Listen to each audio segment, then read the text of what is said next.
नमस्कार, मैं हूं डॉक्टर चक्षु और आज हम बात करेंगे hand, foot and mouth disease के बारे में। अगर आपके घर में 10 साल से कम के छोटे बच्चे हैं तो ये वीडियो आपको पूरा देखना चाहिए ताकि आपको सही जानकारी मिले कि भाई ये बीमारी के सिम्टम्स क्या हैं, कैसे फैलती है, इससे बचाव का तरीका क्या है और अगर होम्योपैथिक मेडिसिन कुछ घर में हैं तो हम अपने बच्चों का इलाज सक्सेसफुली कर सकते हैं। तो इन सारी बातों को समझने के लिए वीडियो को प्लीज़ पूरा देखिएगा।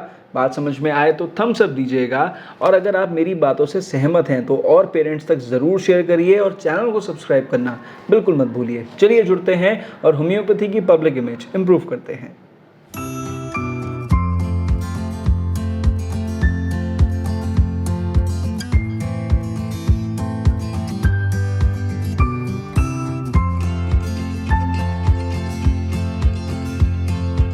तो सबसे पहले बात कर लेते हैं कि भाई आखिर ये hand, foot and mouth disease क्या है। देखिए, hand, foot and mouth disease एक जनरल वायरल इन्फेक्शन है जो कि अभी इस समय पिछले 1 महीने से बहुत सारे बच्चों में देखने को मिल रहा है।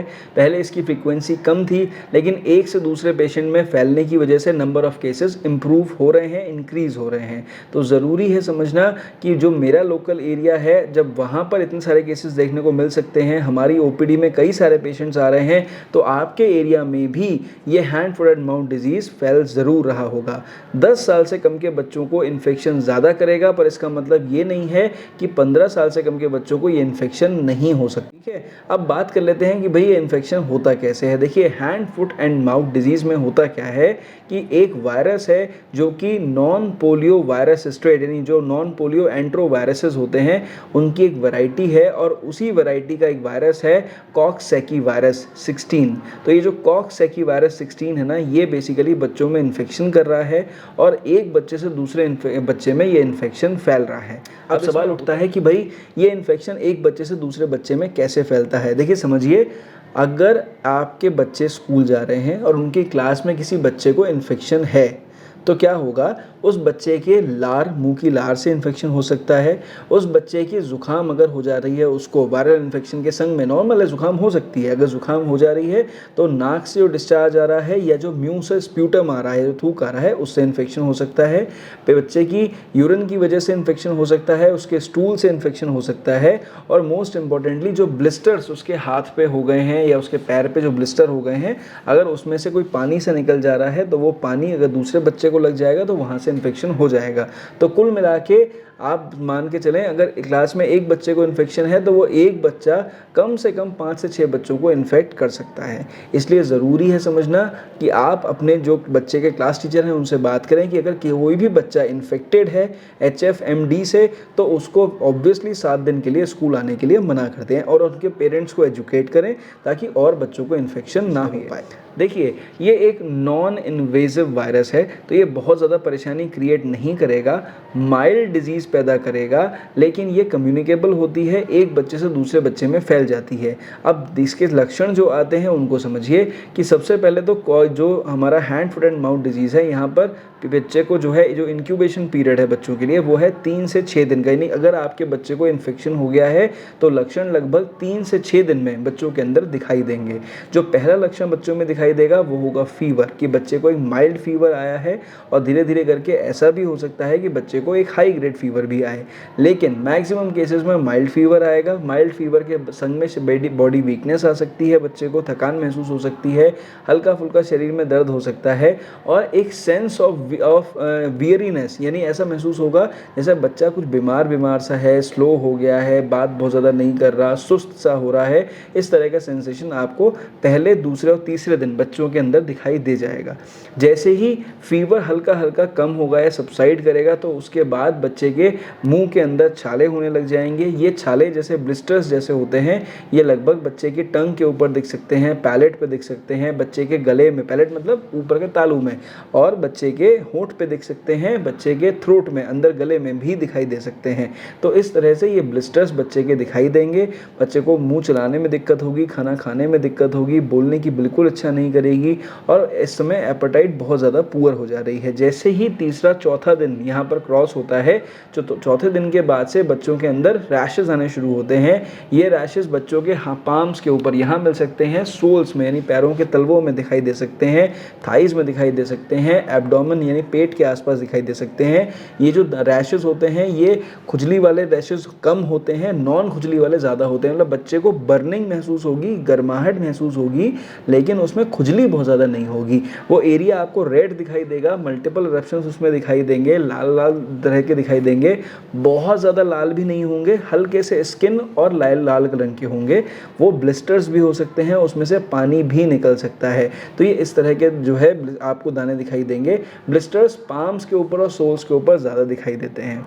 तो ये लगभग 7 दिन तक पेशेंट को परेशान करते हैं। 7 दिन के बाद धीरे धीरे करके सबसाइड करते हैं और उसके बाद पेशेंट को कुछ हद तक कंफर्टेबल हो जाता है। कुछ चीज़ें समझने वाली हैं कि भाई जब ये सब दिक्कतें आएंगी तो बच्चे का पेट भी खराब हो सकता है, लॉस ऑफ एपेटाइट हो सकती है, जो फीवर है फीवर फ्लक्चुएट कर सकता है, पहले लो ग्रेड या हाई ग्रेड हो सकता है, उसके बाद धीरे धीरे करके नॉर्मल भी हो सकता है। लेकिन सेंस ऑफ वीकनेस पूरे लगभग 10 दिन तक बच्चे के अंदर मेंटेन रहेगी। तो अगर आपके बच्चे को एक इन्फेक्शन हो गया, किसी दूसरे बच्चे से ट्रांसफ़र हुआ है, तो तीसरे दिन से लेकर छठे दिन तक लक्षण आने शुरू होंगे और उसके बाद लगभग 10 दिन में जाके बच्चा आपका ठीक हो पाएगा। अब सवाल उठता है कि अगर आपके बच्चे को ऐसा इन्फेक्शन हो जाता है तो ऐसे में किन बातों का आपको ध्यान रखना चाहिए। देखिए सबसे पहले ज़रूरी है प्रिवेंशन। प्रिवेंशन का कैसे आप ध्यान रखेंगे, बच्चे को एजुकेट करिए कि भाई देखो आप हैंड सैनिटाइज़र लेके ही स्कूल जाओ, आप मास्क लेके ही स्कूल जाओ। अगर मास्क आपको वैसे यूज़ नहीं करना है पर लेकिन अगर आपके क्लास में कोई बच्चे को जुकाम हो रही है, किसी बच्चे को फीवर आ रहा है या उसकी बॉडी पे कोई दाने वगैरह निकल रहे हैं, तो आप उस बच्चे से थोड़ा सा दूर रहें और मास्क का प्रयोग ज़्यादा करें ताकि आपके ओरल रूट से यानी नाक और मुंह से बच्चे के अंदर इन्फेक्शन वायरस का ना जा पाए। अगर स्किन के टच से जाता है तो अगर आप बच्चा सैनिटाइज़र यूज़ कर रहा है तो सबसे बेटर है। दूसरी बात, बच्चा जब घर से मतलब स्कूल से घर आए तो उसके अच्छे से हाथ पैर धुलवाने बहुत ज़्यादा ज़रूरी हैं। आप एक एंटीसेप्टिक साबुन से धुलवा सकते हैं, उससे बच्चे का इन्फेक्शन काफ़ी हद तक कम हो सकता है। लेकिन अगर ओरल रूट से इन्फेक्शन हो गया होगा यानी नाक और मुंह से, तो फिर ऐसे में तो इन्फेक्शन फैलना लाजमी सी बात है। अब सवाल उठता है कि भाई जब हम प्रिवेंशन की बात कर रहे हैं तो अगर बच्चा हमारा इन्फेक्टेड है तब किन बातों का ध्यान रखना है। देखिए अगर आपका बच्चा इन्फेक्ट हो जाता है और कंफर्म हो गया कि आपके बच्चे को hand foot and mouth disease है, तो सबसे पहले तो दूसरे बच्चों को अगर घर में हैं तो उसे उस बच्चे से दूर कर दें ताकि उन बच्चों में इन्फेक्शन ना फैले। एक बात ज़रूरी जो समझने वाली ये है कि अगर बच्चा 10 दिन में ठीक भी हो जाता है तो भी वायरस बच्चे के अंदर रह जाएगा और उसके बाद भी 21 दिन तक बच्चा दूसरे बच्चे को इन्फेक्ट कर सकता है। तो यानी 21 दिन तक एक बच्चे के इन्फेक्शन होने के बाद उसे बाकी बच्चों से दूर रखने में ज़्यादा भलाई है। ठीक, अब अगर बच्चा इन्फेक्टेड है तो उस टाइम पे आपको उसकी हाइजीन का ध्यान रखना है, उसके हाथ पैर डेली धोने हैं अच्छे से, उसकी न्यूट्रिशन का खासकर उसके डिहाइड्रेशन का ध्यान रखना है। बच्चे को जूसेस ज़रूर पिलाने हैं, बच्चे को नारियल पानी ज़रूर पिलाना है, एम्पल क्वांटिटी में पानी जैसे उसे प्यास लगती है वैसे पिलाना है। आप उसे सूप पिला सकते हैं, आप उसे ताकत वाली चीज़ें जैसे सब्जी दे सकते हैं, सलाद दे सकते हैं, आप ड्राई फ्रूट्स बच्चे को दे सकते हैं। आप बच्चे को हमेशा ऐसा खाना देंगे जो ईजिली डाइजेस्टेबल हो। अगर आपको रोटी देनी है तो किसी चीज़ में भिगो के दीजिए, नहीं तो कोशिश करिए बच्चे को चावल दीजिए, सूजी दीजिए या किसी तरह की खिचड़ी बनाकर दीजिए जो कि आसानी से बच्चे को डाइजेस्ट हो जाए और उसको बहुत ज़्यादा मेहनत ना करनी पड़े। कई बार ऐसा देखा गया है कि बच्चों को लूज मोशंस भी हुए हैं, हालांकि इसकी फ्रीक्वेंसी बहुत कम रही है, इसलिए रिक्वेस्ट है कि बच्चे को खाना हल्का ही दें। अब क्योंकि बच्चे को मुँह में स्वाद नहीं आएगा और मुँह में छाले भी हो जाएंगे, तो ऐसे में शुरू में जो 7 दिन होते हैं वहाँ पर बच्चे को खाना खिलाना थोड़ा टीडियस जॉब हो जाता है, बच्चे को परेशानी हो रही होती है। तो ऐसे में ऐसी चीज़ें खिलानी हैं जो इजीली डाइजेस्टेबल हो जाए। कोशिश ये करिए कि उस समय उसे दूध से बनी चीज़ों से थोड़ा सा दूरी बना के रखें ताकि बच्चे के पेट में किसी भी तरह की मरोड़ ना उठे और उसे कोई पेट दर्द ना शुरू हो जाए। तो इन बातों का आपको ध्यान रखना बहुत ज़्यादा ज़रूरी है। तो अब बात कर लेते हैं होम्योपैथिक मेडिसिन के बारे में। देखिए मैं आपको बहुत ज़्यादा बातें नहीं बताऊंगा, जो मेरे एक्सपीरियंस में मैंने इतने सारे केसेस अभी इस बीच में hand foot and mouth disease के देखे हैं, उनमें जो मेडिसिन बहुत ज़्यादा इफेक्टिव रही हैं सिर्फ उन्हीं के बारे में बात करूँगा। सबसे पहले बात करेंगे प्रिवेंटिव मेडिसिन की। देखिए, मैं कोई क्लेम नहीं कर रहा, पर मेरे एक्सपीरियंस में जितने केसेस मैंने देखे हैं अपने एरिया में, उसके हिसाब से मेरे को लगता है कि अगर हम आर्सेनिक एल्बम 200 अपने बच्चों को डेली 7 दिन तक 1 dose early morning empty stomach 5 बूंद दवा दे देते हैं तो ये एक बहुत अच्छी प्रिवेंटिव मेडिसिन साबित हो सकती है। ये बच्चों को दूसरे इन्फेक्शन होने से बचा सकती है। ये मेरा एक्सपीरियंस है। हो सकता है बाकी डॉक्टर्स को लगे कि कोई और दवा उनके एरिया में कंप्लेंट्स के हिसाब से एज प्रिवेंटिव कोई दूसरी दवा सेलेक्ट हो सकती है, कोई बड़ी बात नहीं है। मेरे हिसाब से arsenic album is a very good remedy for being preventive. दूसरी बात करेंगे इनिशियल स्टेजेस में। देखिए, इनिशियल स्टेजेस में जब बच्चे को फीवर आना शुरू हो रहा है, वियरीनेस हो रही है, वीकनेस हो रही है, पड़े रहने का मन कर रहा है, और ऐसे कंडीशन में जब उसके मुंह में छाले बनने शुरू नहीं हुए हैं, तब वहाँ पे दवाई जो काम आती है दैट इज़ बेलेडोना। आप अगर बेलेडोना बच्चे को देते हैं 30 पोटेंसी में, तो आप वो शुरू के 3 दिन दे दीजिए, उससे बच्चे का फीवर कंट्रोल में आ जाएगा, बच्चे को परेशानी नहीं होगी। अब अगर हम बात करते हैं जो सेकंड स्टेज जहाँ पे शुरू होती है, जहाँ पे मुंह में छाले होने शुरू हो रहे हैं और छाले के संग में बच्चे को अनकंफर्टेबल लग रहा है, तो वहाँ पर antim crude is a very good remedy. आप एंटियम क्रूड दे सकते हैं, आप बच्चे को मर्क सॉल दे सकते हैं, और जो कि आप अगर देते हैं तो उससे उसके छालों में भी इंप्रूवमेंट आएगा। ये दोनों दवाइयाँ 30 पोटेंसी में ही इस्तेमाल कर सकते हैं, ज़रूरी नहीं दोनों इस्तेमाल करनी है, एक दवा से भी काम चल सकता है। पर जब बात शुरू होती है ब्लिस्टर्स की और रैशेस की, तो ब्लिस्टर्स और रैशेस में जो इंपॉर्टेंट मेडिसिन काम आएंगी पेशेंट्स के लिए that will be rhus tox 30 potency में और एंटियम क्रूड 30 पोटेंसी में। ये दोनों दवाइयाँ अगर आप इस्तेमाल करते हैं तो बच्चों के रैशेस जो हो रहे हैं और उनके बटक्स के ऊपर, उनके थाइज़ में, और खासकर जो ब्लिस्टर्स हो रहे हैं जिसमें कि पानी भरा हुआ है, वेसिकुलर ब्लिस्टर्स हैं, तो उसमें भी एंटियम क्रूड और रस्टॉक्स दोनों बहुत अच्छी दवाइयाँ हैं। तो मैं ये नहीं कहूँगा कि मैं क्लेम कर रहा हूँ कि ये दवाइयाँ ही इंपॉर्टेंट है, इसके अलावा भी बहुत सारी मेडिसिन हैं।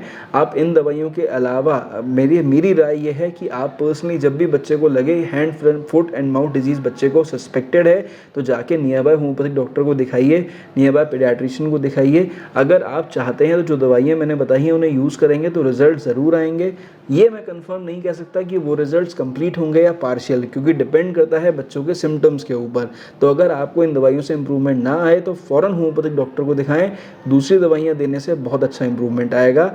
और जैसा कि मैंने एक्सपीरियंस में देखा है, 10 दिन अगर बच्चे को लग रहे हैं hand foot and mouth disease से रिकवर होने में, तो होम्योपैथिक मेडिसिन देने के बाद ये पीरियड 5 दिन का ही रह जाता है और 5 दिन में बच्चा लगभग कवर अप हो जाता है।